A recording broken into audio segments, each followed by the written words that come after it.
Halo guys, seperti biasa hari ini kita bakal ngelanjutin lagi alur cerita dari Iblis Murim Butuh Psikolog. Bagi kamu yang bingung bisa tuh ke playlist kita Iblis Murim Butuh Psikolog atau kamu bisa klik link playlist yang ada di deskripsi. Oh iya, ngingetin lagi nih obrolan Isekai kan udah ngeluncurin membership. Di sana tuh bakal ada beberapa konten eksklusif kayak top 5 manhwa terbaru lah, top 5 manhwa genre murim, ada juga video review buat manhwa ratusan chapter. Jadi semoga kamu bisa gabung di member kita buat support channel ini lebih jauh. Membernya juga murah kok guys, cuma 9 ribuan doang. Nah untuk kamu yang udah setia nonton terima kasih banget. Dan sekarang ayo kita masuk ke kisah Iblis Murim Butuh Psikolog part 3.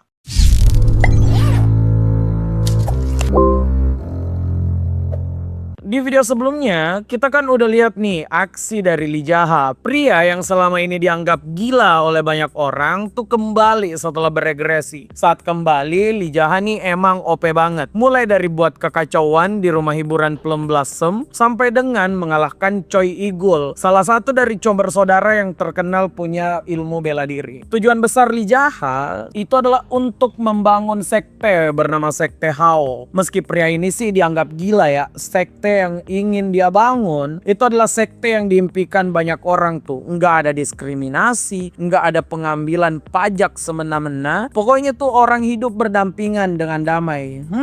Apakah emang cuma orang gila yang mau kedamaian buat semua orang? Karena banyak tuh pejabat di negara antah berantah. Katanya pinter tapi ngawur bener kebijakannya. Ya untung sih itu di negara yang jauh banget ya. Nah sekarang Lee Jaha nih sedang lapar, makanya dia meminta Cha Sung-tae untuk membeli beberapa makanan. Ya di sini sih Lee Jaha kampret juga ya. Dia suruh Sung-tae beli makanan tapi dengan uang Cha Sung-tae sendiri. Ini jatuhnya bukan kampret doang, tapi enggak tahu diri.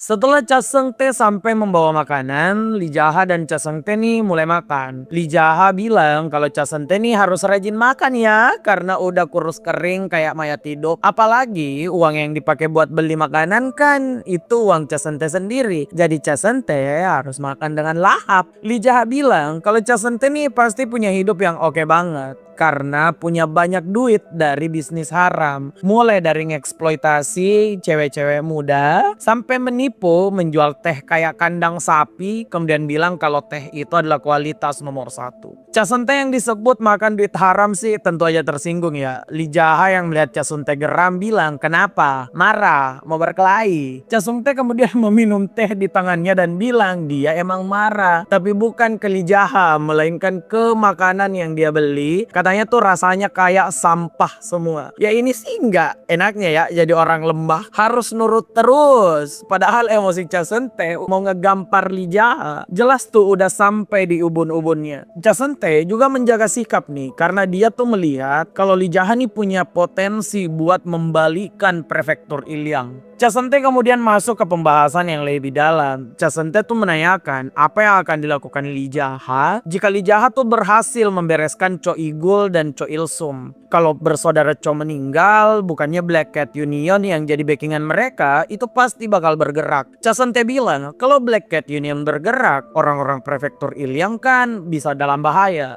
Lee Jaha yang denger Cha Sung-tae khawatir langsung ngehina Cha Sung-tae. Lee Jaha bilang nih kalau rasa khawatir doang mah orang mau meninggal juga bisa khawatir. Lee Jaha bilang kalau emang khawatir nih Cha Sung-tae tuh harusnya mulai latihan bela diri, belajar kultivasi, melihara lele. Pokoknya yang ada gunanya. Kalau cuma bilang khawatir doang tapi nggak usaha, ya itu sama juga dengan bohong. Cha Sung-tae yang dengar nasihat tuh langsung emosi. Cha Sung-tae tuh langsung nuduh ya kalau pria di depannya tuh pasti bukan Lee Jaha yang semua orang kenal. Lee Jaha kan lemah. Nggak mungkin tuh kalau Lee Jaha si pelayan penginapan tiba-tiba jadi OP banget. Lee Jaha sih paham ya kecurigaan tersebut. Tapi nggak mungkin nih Lee Jaha ngaku kalau dia tuh beregresi. Makanya Lee Jaha langsung ngancem Cha Sung-tae. Kalau nggak berhenti ngomong, rahang Cha Sung-tae bakal dibelah dua katanya.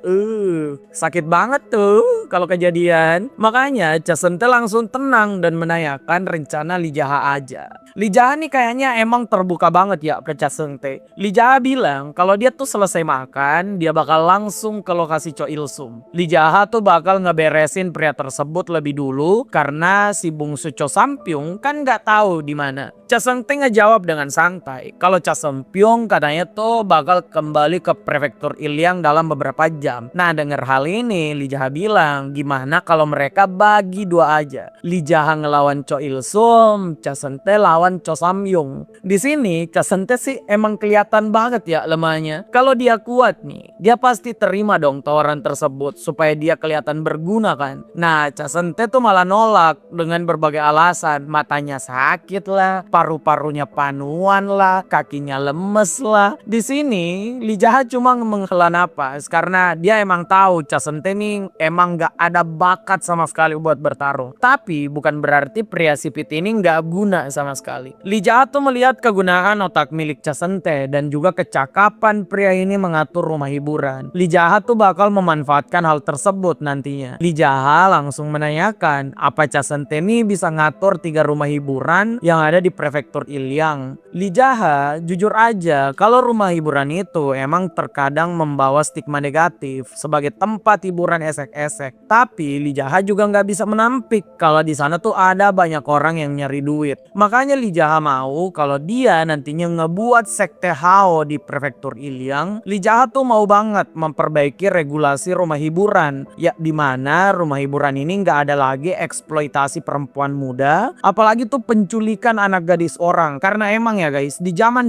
itu katanya nyulik anak orang buat jadi penghibur itu banyak banget kejadian. Nah, Lijaha nggak mau hal itu terjadi. Kemudian Lijaha juga bilang jualan teh di sana itu nggak boleh bohong. Rasa kandang sapi ya harus murah, nggak boleh disebut teh kelas 1 supaya jadi mahal. Pokoknya rumah hiburan tuh harus berubah dari tempat berbagai macam penipuan dan tindak kriminal jadi tempat mencari nafkah yang jujur bagi semua orang. Bahkan Lijaha bilang nih kalau ada yang mau pulang kampung karena nggak nyaman kerja di sana itu harus dipulangkan. Lijaha ini sih emang boleh dikatain orang gila ya, tapi mimpi pria ini tuh membuat negara jujur dan adil patut kita acungin jempol. Bahkan pemimpin kayak Lijaha ini sih jarang ya orang yang mikirin kriminal ini. Nah, Cha Seung-tae yang dengar rencana Lijaha mengaku kalau hal itu bakal sulit terjadi. Rumah hiburan kan dari awal emang tempat transaksi hal haram dan tidak bisa begitu saja diubah. Lijaha kemudian ngehela napas dan bilang, tapi cuma susah doang, bukan nggak mungkin. Lijaha kemudian menanyakan hal penting pada Cha Seung-tae. Lebih mudah mana Cha Seung-tae? Buat rumah hiburan jujur atau ketemu nenek kamu yang udah meninggal? Cha Seung-tae deg-degan dong. Tapi pria ini juga nggak mau kalah. Dia tuh nggak mau dianggap gampangan. Makanya Cha Seung-tae coba jual mahal dikit dan bilang kalau dia tuh ogah ribet. Dia katanya lebih memilih untuk pensiun dan hidup sendiri di hutan. Lalu apa respon Lijaha? Lijaha bilang ide bagus. Sekarang kemas-kemas aja bro dan ke hutan. Lijaha katanya bakal mencari orang lain yang bisa ngelola 3 rumah hiburan dan jadi kaya raya karena hal tersebut. Di sini nih Cha Seung-tae tahu dirinya bakal dibuang. Makanya pria sipit ini bermanis-manis ria dan bilang dia tuh akan membuat rumah hiburan dengan jujur. Setelah semua pembicaraan tadi, pembicaraan mereka juga selesai. Tiba-tiba banget nih Lijaha malah ngebuka baju. Sebagai pria normal, Cha Seung-tae tuh jelas merinding. Cha Seung-tae menanyakan apa maksud Lijaha tiba-tiba buka baju. Lijaha nggak ngejawab dan nyuruh Cha Seung-tae membuka baju juga. Di sini Seung-tae tahu nih kalau dirinya bakal dirampok lagi. Cha Seung-tae sih sempat maki ya, bilang dasar pencuri, hewan kaki 4 bisa gonggong. Saat ditatap oleh Lijaha, Cha Seung-tae mengelak dan pura-pura klarifikasi. Kalau pencuri yang dia maksud tuh Cho Il-sum yang bakal dihajar oleh Lijaha. Enggak lama kemudian Lijaha udah mengenakan pakaian Cha Seung-tae. Wow, pria ini aura gembelnya lumayan berkurang. Cha Seung-tae kayaknya sih sependapat sama gua ya. Cha Seung-tae juga bilang kalau Lijaha pakai baju mahal emang gak cocok. Katanya tuh kayak pengemis yang maksa dandan jadi orang kaya. Lijaha denger ini langsung memberi satu tepukan mesra ke Cha Seung-tae. Lijaha bilang kalau Cha Seung-tae ini berani ngehina Lijaha lagi. Lijaha tuh bukan cuma mengirim Cha Seung-tae ke nenek neneknya yang meninggal, tapi bakal melakukan hal yang lebih buruk. Apa coba hal yang lebih buruk? Nah, setelah pertukaran baju selesai, Lee Jaha kemudian pamit dan bilang dia tuh bakal segera kembali. Cha Seung-tae sih nganter ya sampai depan pintu. Cha Seung-tae ke sana itu bukan karena Lee Jaha, melainkan khawatir bajunya tuh rusak. Setelah Lee Jaha pergi, Cha Seung-tae malah memperlihatkan wajah sinis. Apa Cha Seung-tae ini ada rencana terselubung lagi, guys? Setelah Lee Jaha pergi, pria ini akhirnya sampai di rumah hiburan Pearl Blossom. Rumah hiburan yang dimiliki oleh Cho Il-sum. Target Lee Jaha hari ini. Nah, Lee Jaha itu langsung menanyakan ke penjaga di sana, apa owner Cho Il-sum ada di dalam? Penjaganya tuh kayaknya emang punya SOP yang sama, nanyain identitas Lee Jaha. Di sini Lee Jaha ngebohong kalau dia tuh adalah utusan dari Black Cat Union. Penjaga ini juga tahu kalau Lee Jaha tuh kayaknya bohong ya. Mana mungkin ada orang Black Cat Union datang semalam itu. Makanya dia menanyakan nama Lee Jaha, tapi bukannya dapat jawaban, pria ini malah kena gampar. Ya karena Black Cat Union tuh emang organisasi kejahatan ya. Perlakuan gak ada akhlak kayak ngegampar orang yang gak dikenal kayak gini, itu malah dianggap normal. Makanya si penjaga tuh merasa kalau Lee Jaha emang orang Black Cat Union dan mempersilahkannya untuk masuk. Lee Jaha dibawa ke sebuah ruang pertemuan. Di sana dia tuh disuruh nunggu oleh si penjaga yang bakal memanggil Cho Il-sum. Lee Jaha masuk ke sana dan langsung duduk, bukan di kiri atau di kanan ya, tapi di tengah. Mas-mas ini udah kayak yang punya rumah. Beberapa saat kemudian nih guys, Cho Il-sum udah muncul. Cho Il-sum bilang kalau dia tuh nggak pernah melihat Lee Jaha di Black Cat Union. Di sini Cho Il-sum tuh marah banget sebenarnya karena dia dapat tamu tengah malam di jam istirahatnya. Apalagi yang di depannya nih kayak cuma bocah ingusan doang. Lee Jaha sih langsung ngaku ya kalau dia tuh emang bukan dari Black Cat Union. Cho Il-sum kemudian bertanya siapa sebenarnya orang di depannya. Jahat nih dengan santai bilang, ayo coba diperhatikan lagi. Setelah Cho Il-sum sadar nih, dia tahu kalau di depannya tuh adalah pelayan dari penginapan Jaha. Lee Jaha langsung tepuk tangan dan bilang 100 benar sekali. Cho Il-sum yang sadar kalau itu Lee Jaha kemudian menanyakan, kok bisa sih Lee Jaha ada di sana? Padahal Cho Igul itu kan udah pergi ke penginapan Jaha. Lee Jaha nih bilang, oh ternyata Cho Il-sum yang dianggap pebisnis ulung dan pendekar dari rumah hiburan Pearl Blossom tuh agak bego ya. Lee Jaha bilang, bukannya cuma ada satu jawaban kenapa dia ada di sana dan Cho Igul tuh nggak ada. Jawabannya jelas, karena Cho Igul itu udah ketemu nenek mereka di akhirat. Makanya Lee Jaha bisa muncul di depan Cho Il-sum. Cho Il-sum yang denger ini itu langsung naik pitam, urat di mukanya. Dia guys langsung nongol. Itu marah atau hipertensi bang? Cho Il-sum yang udah naik darah nih malah keprovok lagi lebih lanjut oleh Lee Jaha. Lee Jaha nih bilang kalau dia tidak membereskan adik Cho Il-sum, tapi adiknya sendiri tuh yang datang buat diberesin. Siapa suruh katanya dia ngebawa pasukan ngegali kubur di rumah orang lain daripada kuburnya Mubasir. Lee Jaha katanya lebih memilih tuh buat memasukkan Cho Igul ke sana. Cho Il-sum yang dengar adiknya dijadikan pupuk itu langsung aja marah. Cho Il-sum tuh melompat dan langsung menyerang Lee Jaha. Cho Il-sum ternyata tuh seorang pendekar tangan kosong. Jaha sih oke-oke aja ya. Saat Cho Il-sum menyerang, Jaha juga udah siap dengan kuda-kudanya. Keduanya kemudian bertarung energi dalam. Telapak tangan mereka tuh emang gak bersentuhan, tapi energi keduanya tuh bertabrakan dengan dahsyat banget. Dalam beberapa detik kemudian, Cho Il-sum udah kelempar, sedangkan Lee Jaha itu masih duduk santai. Anjay. Nah saat Cho Il-sum terlempar, Lee Jaha langsung meremehkan Cho Il-sum. Provok lagi.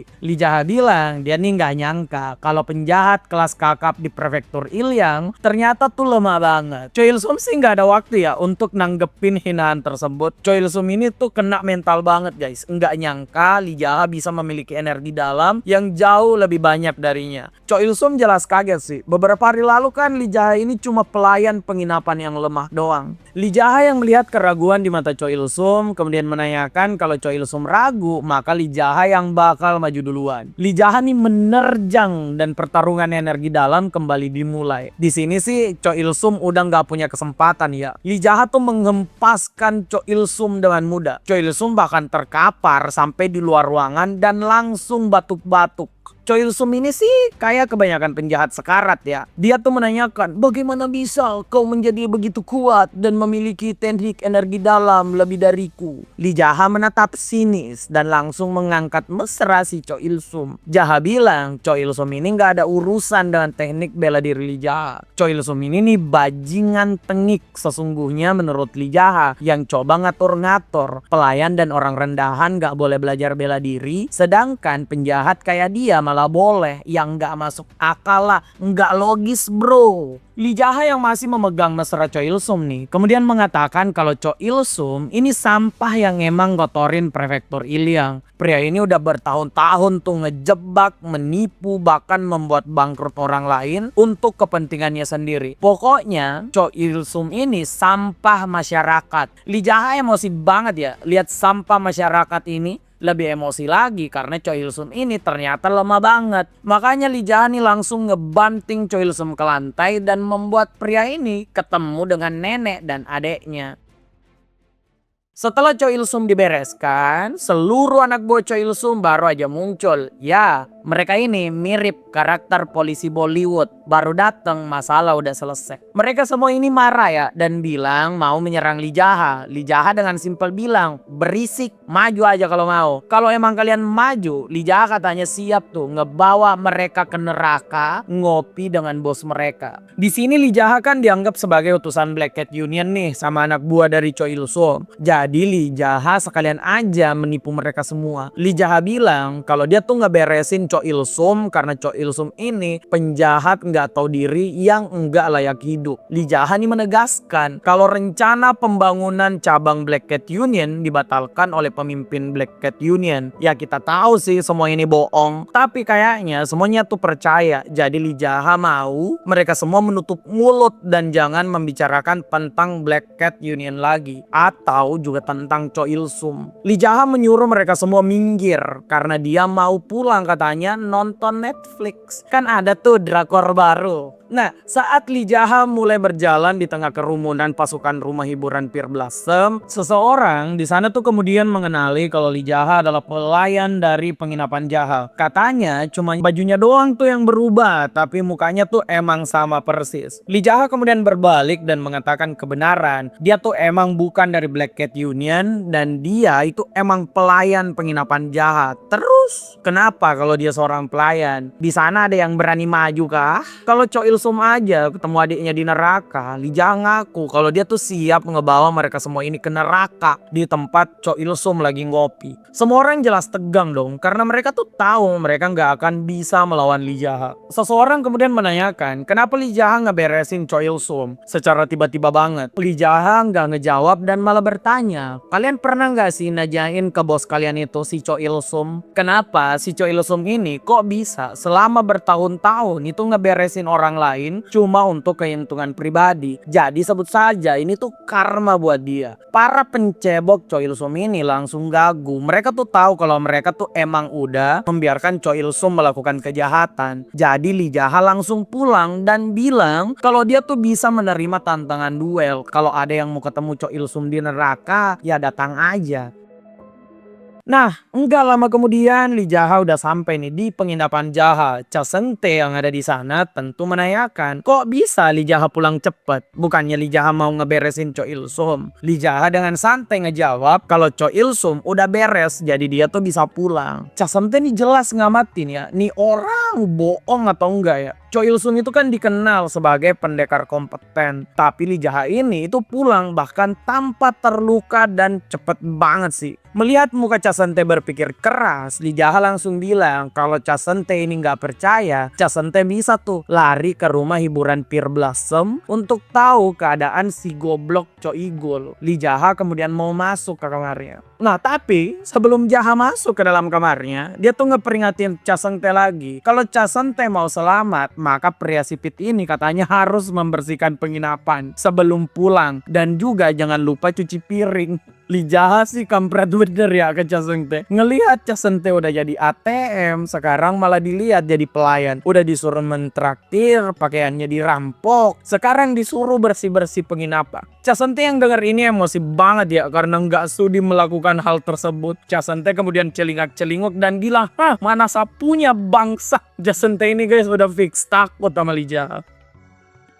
Nah, dari nasib Cha Seung-tae yang bersih-bersih, kita diperlihatkan kondisi Li Jaha dalam kamar. Nah, setelah melawan Choi Il-sum, Li Jaha tuh ternyata juga kaget guys. Karena dia baru sadar kalau dia tuh ternyata naik ranah yang lebih tinggi. Makanya, karena Cho bersaudara tuh udah dia urus, Li Jaha bisa bersantai sebentar nih dan melakukan kultivasi. Li Jaha mau tahu seberapa jauh kekuatannya berkembang. Nggak terasa, Li Jaha udah berkultivasi dari pagi tembus pagi lagi. Keesokan harinya, Prefektur Ilyang tuh udah ramai banget membicarakan kematian dari Cho Il-sum. Dalam rumor tersebut juga disebutkan nama Li Jaha sebagai orang yang mengalahkan Cho Il-sum. Ada yang percaya, ada juga yang nggak percaya. Di tengah semua orang yang membuat rumor satu sama lain, di sana ada Cha Seung-tae yang tersenyum. Cha Seung-tae sih jelas ya merasa dirinya udah cuan banget karena bisa memilih kubu yang akan menang di Prefektur Ilyang. Hari ini Cha Seung-tae lagi-lagi mengunjungi Li Jaha. Lalu bagaimana dengan Li Jaha? Nah, Li Jaha itu udah selesai dengan proses kultivasinya. Li Jaha bilang kalau dia tuh udah menaklukkan Land of Wood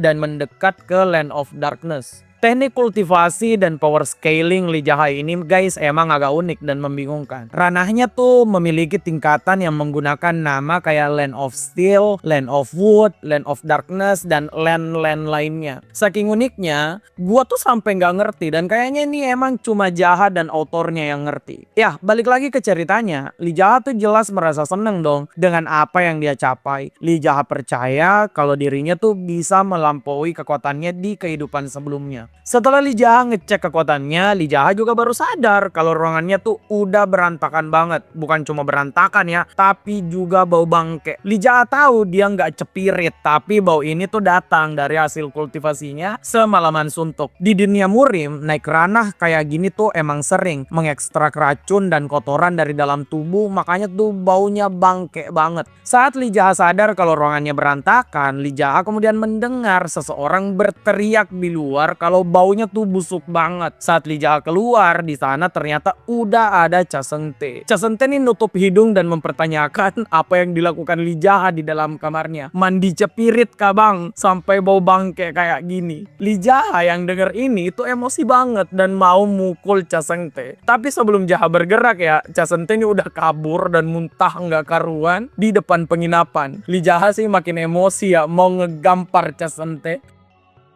Setelah Cha Seung-tae yang muntah nggak karuan, pria sipit ini membawa Li Jaha ke rumah hiburan Plum Blossom. Untuk apa? Ya untuk mandi lah. Meskipun cara Cha Seung-tae memaksa Li Jaha untuk mandi masih sering membuat Li Jaha jengkel. Cha Seung-tae nih sampai berani nodong Li Jaha saking baunya pria tersebut. Li Jaha tuh tersinggung karena baunya kayaknya nggak separah itu deh. Nah, beberapa saat kemudian Li Jaha yang lagi santai berendam air panas kemudian didatangi seseorang. Orang tersebut ternyata ada Cha Hae-yang yang ngebawa handuk. Cha Hae-yang nih ngaku kalau dia tuh diutus oleh Cha Seung-tae untuk membantu Li Jaha mandi. Wah, dibantu mandi sama cewek cantik. Kayaknya bakal asik nggak sih? Tapi hal ini tuh nggak terjadi. Li Jaha tuh malah ngusir Cha Hae-yang guys. Cha Hae-yang tuh sampai terkejut karena biasanya perlakuan kayak gini tuh nggak pernah ditolak siapapun di rumah hiburan tersebut. Li Jaha yang lihat Cha Hae-yang kaget dengan sikap Li Jaha kemudian mengatakan satu hal mencengangkan dengan tegas. Li Jaha tuh bilang kalau gadis muda kayak Cha Hae-yang tuh adalah penyambut tamu dan juga pemusik, bukan cewek yang dijual buat menemani lelaki hidung belang melakukan hal yang enggak-enggak. Jadi lain kali Cha Hae-yang tuh harus bisa nolak kalau disuruh Cha Seung-tae menggoda pria seperti dengan tugas membantunya buat mandi. Li Jaha juga bilang dia tuh bakal ngubah bisnis dari rumah hiburan tersebut supaya nggak ada lagi pria hidung belang yang membuat hidup wanita muda kayak Cha Hae-yang tuh jadi rusak. Cha Hae-yang denger ini sih sampai tertegun ya. Kok bisa ada laki-laki yang merasa kalau bisnis esek-esek tuh jelek? Ya adalah kami juga nolak kok. Nah, Chae-young kemudian nunduk dan berterima kasih atas perkataan Lee Jae-ha. Chae-young tuh juga nggak lupa buat minta maaf atas apa yang terjadi kemarin, di mana rumor Lee Jae-ha dan Chae-young ngebuat Lee Jae-ha dihajar. Lee Jae-ha nih dengan santai bilang kalau Chae-young nggak perlu minta maaf, dan itu kan udah jadi masa lalu. Chae-young langsung keluar tuh dari kamar mandi Lee Jae-ha. Anjay, pria ini emang gila sih, gentleman-nya nggak karuan banget. Semua pria dewasa sih itu menurut gua harusnya tuh bersikap mirip Lee Jae-ha guys, yang nolak keras persoalan bisnis esek-esek. Ya kita semua kan punya ibu, nanti punya istri atau anak cewek. Nggak mau dong mereka tuh dijebak bisnis esek-esek kayak apa yang menimpa Chae-young. Balik lagi ke ceritanya, Lee Jae-ha sih sebenarnya emosi ya dengan Cha Seung-tae karena coba buat memanipulasi Lee Jae-ha pakai cewek cantik. Hal itu katanya tuh nggak etis, dan lagi pula Lee Jae-ha tuh nggak bisa digombal dengan cewek cantik. Lee Jae-ha itu sampai ingat dengan perkataan utusan sekte demonik yang ngeburu dia. Kalau Lee Jae-ha ini nggak normal karena nggak suka cewek cantik kayak kebanyakan orang. Lee Jae-ha inget ini itu emosi banget ya, karena Lee Jae-ha tuh merasa kalau dirinya tuh dituduh belok sama pria tersebut. Padahal Lee Jae-ha ini tahu kalau dia tuh lelaki normal yang suka cewek. Standar dia aja nih yang katanya ketinggian. Wah, kayak gimana ya standar cewek Lee Jae-ha ini? Sampai penasaran banget gua. Nah, Lee Jae-ha melanjutkan dirinya untuk bersantai dan tidak peduli hal lainnya. Namun belum lama santai, keributan udah terjadi lagi. Sekarang malah Cha Seung-tae nih yang muncul. Tapi laporan Cha Seung-tae emang gawat nih guys. Cha Seung-tae tuh ngelaporin kalau penginapan Lee Jae-ha itu dibakar orang. Lee Jae-ha yang lagi mandi langsung kaget lah. Di tempat penginapan Jae-ha, semua orang tuh emang sedang berkumpul melihat penginapan tersebut dibakar. Pelakunya adalah Cho Sam-young, adik paling bungsu dari Cho bersaudara. Pria ini tuh datang jelas untuk menuntut balas atas kematian saudaranya. Cho Sam-young bahkan dengan tegas bilang kalau dia tuh bakal ngeberesin siapa saja yang berusaha melindungi atau menyembunyikan Lee Jae-ha. Apa? Sembunyi? Dilindungi? Ngawur kau dek. Dari belakang Cho Sam-young tiba-tiba banget nih ada orang yang ngomong, Cho Sam-young ini gila kah ngebakar penginapan di mana kakaknya ditanam di sekitar sana? Ya kita tahu ya, Cho Igul kan ditanam di sana. Saat Cho Sam-young berbalik, belakangnya tuh emang udah ada abang-abangan kita, yaitu Lee Jae-ha. Cho Sam-young ini emang agak gendeng guys. Cho Sam-young tuh malah nanya siapa pria yang berani teriak saat dia ngomong. Lee Jae-ha sih emosi ya. Lee Jae-ha bilang Cho Sam-young ini kayaknya emang rusak otaknya, ngebakar tempat orang tapi enggak mengenal orang tersebut. Cho Sam-young akhirnya sadar nih kalau dia adalah Lee Jae-ha, pelayan yang udah menyelesaikan Cho Igul dan juga Cho Il-sum.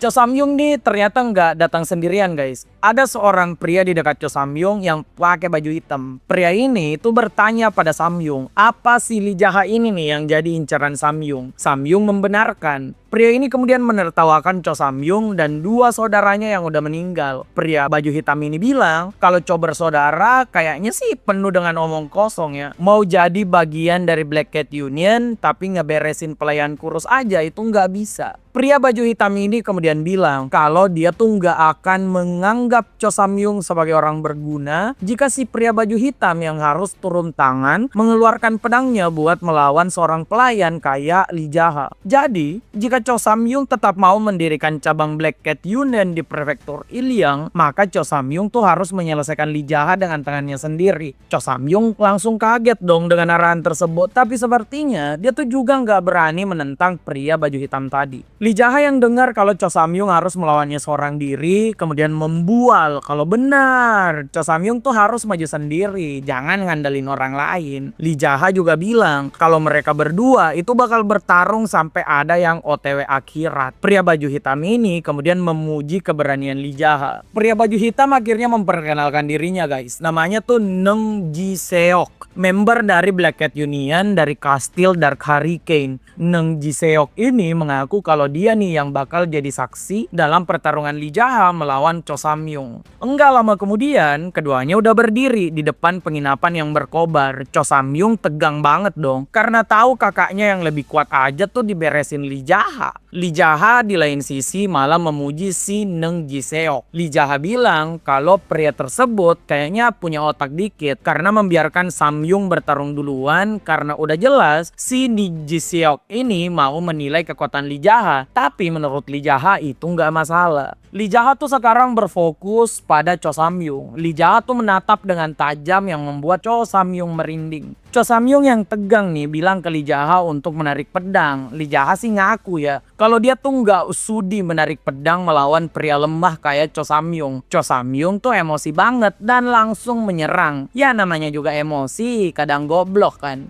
Lee Jaha melihat pria ini tuh penuh celah dan langsung saja satu genggam masuk ke tulang rusuk Cho Samyung. Saat Cho Samyung gemeter nih, Lee Jaha malah ngeprovok kalau dia tuh belum serius. Cho Samyung kok udah mau nangis? Cho Samyung jelas nggak terima, jadi dia tuh melancarkan serangan lagi. Tapi pria ini sih emang lemah ya. Tangannya tuh ditahan dengan santai oleh Lee Jaha. Sedetik kemudian, pria ini akhirnya ketemu abangnya juga. Lee Jaha menarik pedang dan langsung melakukan serangan penghabisan. Saat Lee Jaha menang, hal ini jelas membuat semua orang tercengang dong. Cho bersaudara ketemu nenek mereka ternyata beneran dilakukan oleh Lee Jaha. Makanya sekarang semua percaya kalau Lee Jaha tuh bukan lagi pelayan yang bisa diajar semua orang karena emang OP banget dalam waktu singkat. Lee Jaha yang selesai dengan Cho Samyung memandangi penginapannya. Lee Jaha sih emosi banget ya, penginapannya dibakar kayak gini. Saat Lee Jaha memandangi penginapannya, Neng Jiseok tuh malah datang memuji Lee Jaha. Kalau Lee Jaha ini hebat dalam ilmu bela diri. Neng Jiseok kemudian balik badan dan bilang dengan kerennya kalau dia tuh bakal pergi dari sana. Kalau Lee Jaha jadi lebih kuat, maka katanya tuh dia bakal bertemu dengan Neng Jiseok lagi. Ya,